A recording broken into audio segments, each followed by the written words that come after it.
I hate videos like this. Improving your sprinting isn't as simple as just copying the video on the right.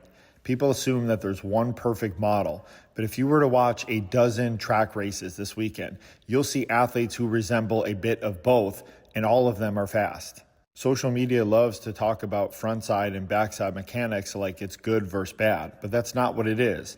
Frontside and backside just describe where motion is occurring, not how effective it is. There's also a spectrum depending on the event. A 100-meter sprinter will usually show a bit more pronounced frontside mechanics, and a distance runner might display more backside. That's not a flaw, it's a shift in what's efficient for the task. You can be fast with more pronounced frontside mechanics. You can be fast with more backside mechanics.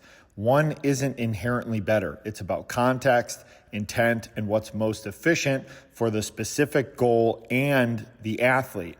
What matters more? Things like thigh angular velocity, how you strike the ground, what's happening at touchdown.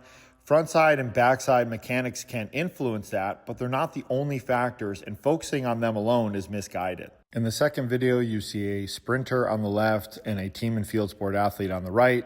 So for the sprinter, this is their sport and their technique reflects that. For the other athlete, they have to adapt for change of direction and reaction and gameplay, so it's not supposed to look identical. That's why I find these breakdowns of optimal versus bad mechanics unhelpful. Not because mechanics don't matter, but because they're usually oversimplified. Sprint technique is a nuanced topic, and unless you fully understand the context, the athlete's structure, experience, and goals, you're really not in a position to make the right adjustment. Improving sprint form is more complex than mimicking what the internet says is right. You have to find what works for you based on your sport, structure, and goals. And honestly, most athletes would make more progress by just sprinting consistently, lifting a couple days a week, adding in some plyos, instead of constantly trying to tweak things that they don't fully understand.